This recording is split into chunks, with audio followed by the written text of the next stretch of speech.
It's about the power that we have with our voice. So Mm. that's where the strength in voices came from. It can be about anything, but my primary focus is to eradicate stigma.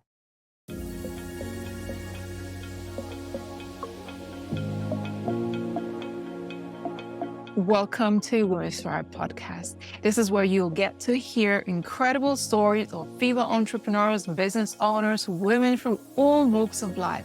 Myself, Raymond Jan, and my co-host Abigail will be interviewing incredible women, hearing inspiring stories of women from all around the world. I have no doubt that you will find something that will be life-changing for you. Make sure you hit that subscribe button and join us for our future episodes. Hello and welcome to today's podcast episode with Women Thrive. I'm excited to have you here for today's conversation with lovely Kim Blythe. Hello, Kim. How are you? Oh, I'm fabulous. Hey, Ray. Hi, where are you joining from? Charlotte, North Carolina. Charlotte.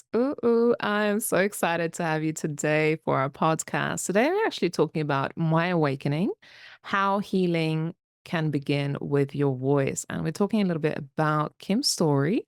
She is our published author in the Women Thrive book, volume 3. And I've certainly know quite a bit about Kim's story, and I think you're going to be inspired by today's episode, especially if you have experienced trauma, particularly sexual trauma, rape, or anything related within your relationships. So, just a trigger warning if that is any of the experiences that perhaps you can relate to, we are going to be diving a little bit deeper into sexual trauma. However, today is about also inspiring and empowering women. And I believe that Kim's story and her awakening and the process of uncovering her memories is going to be truly transformational for our audience. Kim, are you ready? I am ready. Bring it on, Ray.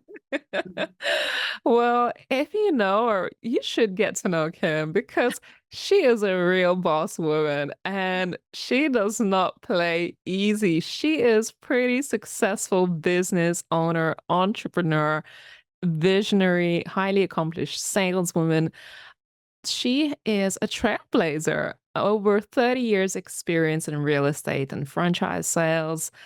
She's got amazing business in Charlotte, now also an author and speaker.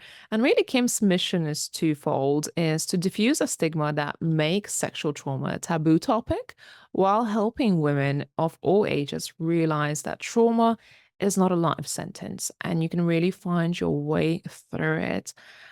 Kim, I'm thrilled to have this conversation because as I just said, it is a taboo topic. We don't speak enough about it. No, we do not. It's not a comfortable topic. It never has been. And my mission is to make sure that that's not going to be the future. It's Yeah. really, really important. Kim, so tell us a bit about your background before we kind of get into your story. Because I want the audience to get to know Kim outside of this story because you're a phenomenal woman, very successful, visionary, and just a real go-getter. So tell us a little bit more about Kim. Okay. Well, thank you. I love that introduction. That made me feel special. So, a little bit about me. I'm a Southern girl through and through, grew up in Charlotte. I didn't really know what I wanted to do with my life. I knew whatever it was, that it was going to be big. My mother raised me to be strong, independent, never rely on a man. Okay. Maybe a little overboard, but she did. And so everything that I did had purpose and drive behind it. So I ended up getting into sales. Sales was just a big passion, something I fell into. I was a communications major in college and just loved it. Loved being in front of people, loved the stage, and very successful. Everything I did was all about being the best, Yeah. which not sound like a terrible thing, right? But it was front and center. Mm. And became very successful in real estate sales. moved into management roles, VP roles, those types of things, did a lot of coaching, made a lot of money, and thought that that was what was most important in life. Fast forward, I kept going. I kept going. I entered into the world of franchise when the world of real estate crashed in 2008.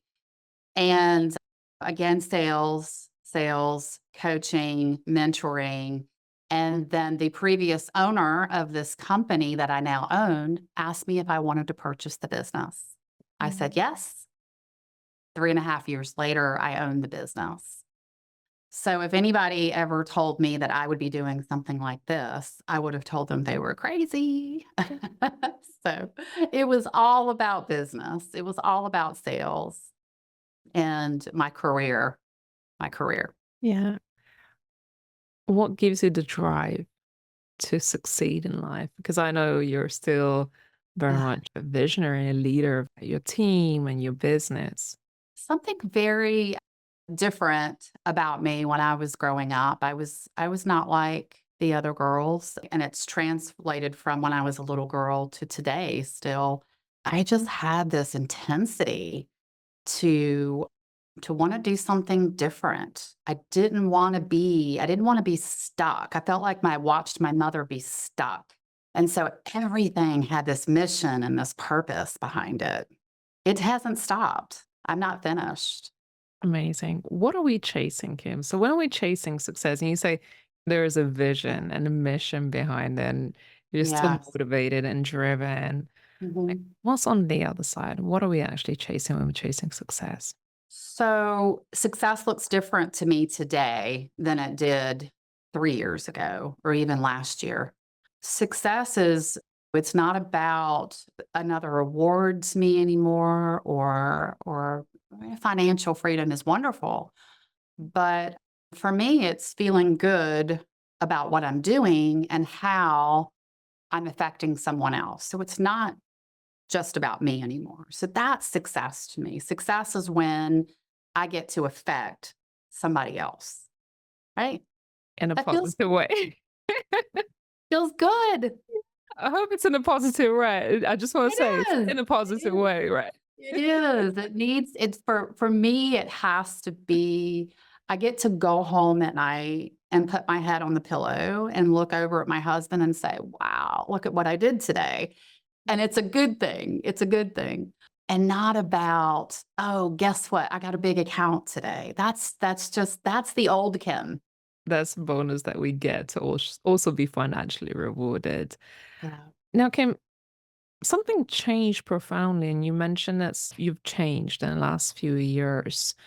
And there was a moment in your life that was an awakening moment. I don't even know where to begin, but what was that awakening? Where do we begin with sharing your story behind the scenes? It's hard to imagine that I was 49 years old, that I could be at that age in my life and all of a sudden remember something that had been stored away for many, many years. So the awakening was repressed memories that I had stored away, or my brain had the power to store away to protect me. And they were not pleasant. They were not pleasant memories. And so my awakening was remembering at a very, probably a tough, maybe a not so great time of my life where I think that I started to get weaker mentally and unable to carry around maybe the burden of some memories that I was not aware of. And they just came out Wow. one Saturday afternoon. My husband was sitting there and he had no idea. I had no idea, right? I didn't know. It was one of the most profound moments in my life, one of the memories that will never be erased as to how that felt. That was the beginning. That was my first awakening. It took 6 months, maybe, to realize that that's not something that I was able to really deal with on my own. I really had to get professional help. I would go to work every day and go through the robotic motions, but something was really wrong. I just couldn't function. I was angry, I was depressed, I was sad. And I was happy to everybody else in the daytime just so I could get through the day. And then I'd come home and I'd crash and to my bed in a ball. So the awakening was when I got help. That was my second awakening, that how badly, what a bad spot I was in my life, enough to where I couldn't be a great mom and a great wife. Would you say that was the moment that you realized that you needed somebody else's support? Because obviously you were going through all of those memories that just came flooding back, and I don't know how much you want to touch on the incidents that happened to you, that the memories that came back. I was not an easy patient. I will tell you, Ray, and you know me well enough now through this process that I have this wall. I went in there to my therapist, every week, dutifully, on time, and sat there and just talked. And it probably took my therapist a good solid 3 months before she got in here and got in here the way that she needed in order to help me, because I couldn't connect with the little girl that was abused at 6 years old. I couldn't go there. I wasn't able to go there. And so the details were horrifying to me. And I didn't want to go in there and talk about that. I wanted to go in there and talk about the stress I was having at the office that day. Oh, I'm paying you. So let me talk about what I want to talk about. Right? I love that. That is typical Kim. Like,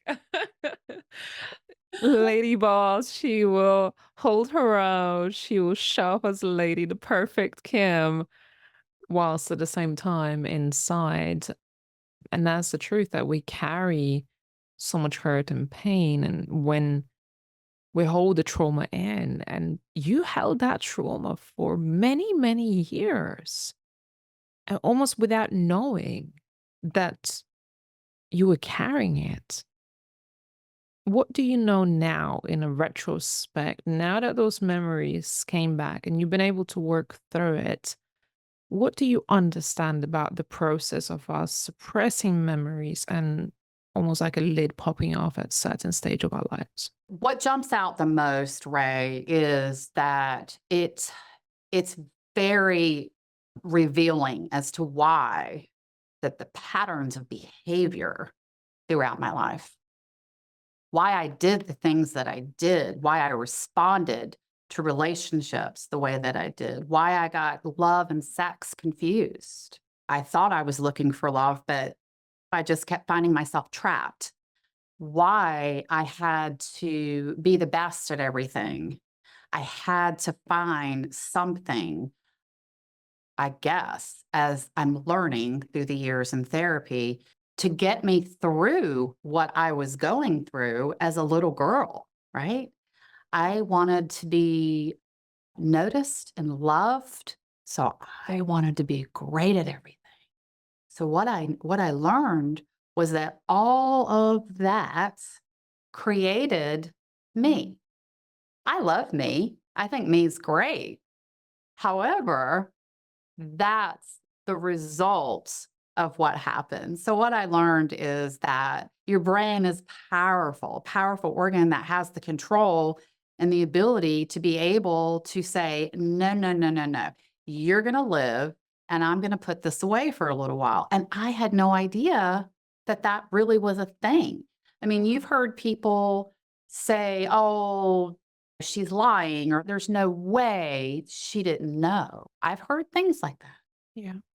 I can tell you that that is a real thing. It happened to me. No one wants to talk about something as uncomfortable. I get it. I totally get it. So to say that that's not possible is ridiculous. And I'm saying that out loud because there are people who have found that to be ridiculous. Naysayers, right? But I've learned that in order for me to have appreciated what I appreciate today and see today, Ray, I had to go through this dark period. I mean, boy, have I seen it, like the lotus flower. It starts out in the dark, murky waters, and boy, did I have that darkness, but I'm on the other side of that today. So that's the beauty of I was able to do it. And I'm here today because I want other women to know that they can too Yeah. get to the other side like I have. So for a woman who spent 3 months of her therapy hiding and not wanting to bring to life what was really going on, what made you want to share your story with the world now? I remember when we first met and you decided to be part of the Women Thrive book. So, what made you want to actually put it out into the world? So, about 3 years into my therapy, not quite 3 years into my therapy, I had gone into one of our sessions and my therapist had asked me or had mentioned to me, she's like, wow, I am so proud of where you are today. What are your next steps? What do you want to do next? And she says, because I know you're going to have a plan. And I said, oh, I don't know. I'll probably start a foundation or I'll go on speaking tour or, right? And then the very last thing that I said was, or I might write a book. And it just came out of nowhere, right? 4 days later, you were there. So Women Thrive just popped into my world. And so divine intervention, no doubt. And I felt like that was my logical next step. And so I took that leap of faith and I trusted after I spoke with you, I trusted that this was the right way for me to do it. What came up in the process? Because it was not an easy thing to start writing our stories. What came up for you? More memories. Writing was, people use the word cathartic, probably too much. Writing was a joy to me. I found joy when I was doing it, but I also realized that I still had some work to do. And it was therapy. It was therapy. I know now, today, 6, 7 months later, that without this step in my process and my journey, I probably would still be going to therapy weekly. So I learned more about myself. I learned that I have the most amazing partner in life, my husband. And I learned that I found a group of women, a village, bunch of sisters that I didn't know that I had. I've cried with them, laughed with them. We've talked about some crazy stuff. So yeah, a lot happened in the last 6 months. A lot of great things. Yeah, we Great ones. certainly had the tears, so we had fun, and it's such a deep journey. And I really commend you for going there. When I say going there, it's like really going there with your story to open like the doors and the windows to your heart and to your story and your memories and your experiences, because it's there to help someone and impact somebody else's life. And what was so beautiful to see that through that process, not only you were flourishing, but also finding a new purpose and meaning into why you were sharing the story. So tell us a little bit more about kind of the evolvement through the process for you to find a new meaning. As you know, I'm a business owner, and so that's what I've been doing. And realizing through this process that after I got through the first few versions of my story, that I had already completed the healing part for me. And then now I had a purpose to help somebody else. And it wasn't just about my business that I own any longer. It was now about what can I do next to impact someone else and to share my story with as many people as I can. And I think I had mentioned to you that if it's just one person, if it was just one person, that's how important it was to me. And it's already happened. So I'm in the process of working on a platform and to push that initiative forward. Amazing. Tell us more about it, what the name is and what the mission behind it. So I've created a platform called Strength and Voices. And that platform is going to allow me to go many places with so many people, whether it's speaking engagements, whether it's writing more. We'll be writing again in the Women Thrive magazine, more podcasts, getting aligned with a few organizations. Whatever it is, because you're going to see more of me, whatever it is, it's about the power that we have with our voice. So that's where the strength and voices came from. It can be about anything. But my primary focus is to eradicate stigma. And so that's what I want to spend most of my efforts and time around when I develop this Strength and Voices platform further. That's what my plan is. Yeah. Who would you like to support? I think about there's so many people that I could support in this mission. And I don't think it's just women. I've thought about that. This is a women's organization, but I think about the little girl. I think about the teenager. I think about the young 20-something woman. If I had someone who could talk to me back then, just maybe I would have been awakened, possibly. Who knows? But I want to listen to women.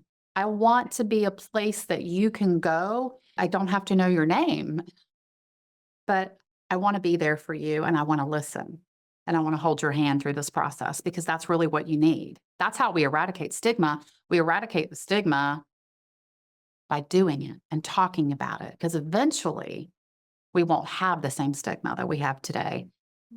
And we won't have to keep those secrets and that shame hidden. And, someone who experienced loss of my own voice and difficulty really talking about my own experiences, difficult experiences, similarly within, not similar to your story, but within a relationship, it feels really alone. It feels alone. And what you just mentioned, the shame, the fear, the guilt, I feel that those are the three core emotions that holds us locked inside, living in our own world, not knowing that there are other people who perhaps going through the same thing or have gone through the same thing. And it's okay. And I find that when we empower ourselves, or we have been empowered to use our voice, we can free ourselves. And I love your mission because I think you're going to help many other people who have been through sexual trauma or other kinds of trauma that holds them captive almost inside themselves and not able to speak. Absolutely. That's what this is all about. I do have a new mission in life now, and I do have a new purpose. And I thank you tremendously for allowing this to happen. Thank you. It's been absolute pleasure to work with you, Kim. I hope that we get to inspire many other women or very much share this passion and mission that you have. And I think if we could just help more people around the world who need this message today, who perhaps holding something inside or holding the trauma inside without knowing. And we go around life thinking all is good, all hunky and dory, and like yourself, you are highly achieving women in many of your career paths. Yeah, just like we having to wear a mask. Do you feel like your mask has dropped now and you can truly be authentically yourself? Yes. Amen. I couldn't have said it better. Yeah, I've heard some other folks talk about this imposter syndrome thing. And it's like, I really had on a mask. I wore it. You wore it well. I think you I wore it wear. very well. Yeah. You rocked Yeah. it. It's funny because I have my staff in my office and they're coming up to me and they're telling me how brave I am and how courageous and how much they look up to me. I've been signing books this week. I'm talking about it unapologetically with no issue. I couldn't do that. I couldn't do that before. So No, yeah, and as a testimony of how far you have come in your healing journey, because you are comfortable with that now. You're comfortable to own your story and share your story and know that it's okay. It does not take anything away from you as a person. In fact, as you say, now that you have dropped the mask, you're still just as perfect as you were before. But now you allow others to deeply connect with you and potentially connect through your story if there is something similar that they have experienced in their lives. that is true. And the other thing that I'll tell you is that the healing came in so many different ways. It's almost as if when I started writing that I was shedding this mask, I was shedding the shame, I was shedding the sadness and the weight. I had a lot of physical and mental weight. And I have been through a weight loss journey. And see, you were my weight loss team as well. And I'm lighter in many ways, You right? said that before, but I didn't kind of attribute it to that. Uh, what else could we attribute it to? I don't know, maybe a good gym regimen, a good diet. I don't know. I just never really put the two together for that. I started to care about myself more again. Right? I was already on that journey, but boy, I felt even more empowered that I could do just about anything. I always thought I could do anything, but that body image piece, that's the most difficult part to heal. Yeah. And here we are. I'm healing with my mother, healed with my sister, my children look at me when it's in a totally different light. And my husband, he's just like, wow, how did you do this? He always tells everybody, you're the strongest woman I know. And I'm like, quit saying that. Quit saying that. But I am. I love that. I love that. It's a new Kim. So, what the future holds for this new version of Kim, it sounds pretty unstoppable for me. I think so. Yeah. Yeah. I'm looking forward to it. I've got a pretty busy calendar coming up too. Yeah, well, we'll certainly be seeing you in London very soon for Absolutely. your media day and having actually live in-person interview with you for a magazine and hopefully for our YouTube subscribers. And of course, we'll be doing meet and greets. So we'll be meeting you in London for with our community. So I'm very excited because I think you're such I think so highly of you, Kim, really. I think you're just phenomenal woman, phenomenal strength, and the heart and the passion that you have. It makes me really emotional to say that I'm so glad to have been part of that journey to help you truly step out into the true and authentic version that you are today. And yeah, for me, it's the best part of my job to support women doing that. That's got to be an incredible feeling because you've touched so many women already. So and just don't stop doing what you do. Yeah. Thank you. I appreciate it. I'm about to cry, so we might as well just wrap the episode Okay. here. Kim, how do people get in touch with you?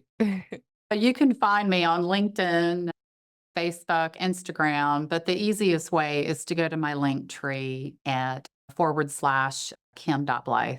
And you'll be able to learn all kinds of stuff about me there and get in touch with me, ask me questions. If you need that moment just to chat, just let me know. I'll be there for you. Amazing. And what's your Instagram handle? Strength and voices. Fantastic. So I want to invite our audience. If you're listening to this episode, please make sure you tap into the information in the show notes, follow Kim on her social media channels, get onto the link tree and connect with her. And if you have not yet got the copy of the Women Thrive book, I would encourage you to do that. It is in print and on Kindle, Volume 3, Women Thrive book, and Chapter 2 is actually Kim's chapter, and I encourage you to read that. The first time I read it, I was moved by it. And the version that it is now is absolutely stunning and super inspiring for other people. So go ahead, grab yourself a copy, leave us a review on Amazon. And Kim, I just want to say thank you for embracing this entire journey the way you have and being the inspiration that you are for other women today. Thank you. Thank you. I appreciate the opportunity, Ray. To all of you listening, I hope you enjoyed this episode. I hope you do connect with our speakers on our podcast. This has been series with our authors doing interview series to spotlight the women's voices on our platform. So if you're feeling inspired, motivated, do make sure you share this episode because you never know who might be needing this message today. To all of you listening, thank you so much for sticking around with us. And Kim, I can't wait to see you in London very, very soon. See you soon. Take care for now. Bye. Bye. Thank you for tuning in to Women Thrive podcast. If you found today's episode empowering and inspiring, be sure to subscribe and follow us. Better yet, leave a review and share it with others. We're committed to bringing you more stories that will empower and inspire you on your own journey. Until next time, keep listening, keep learning, and keep pursuing your dreams.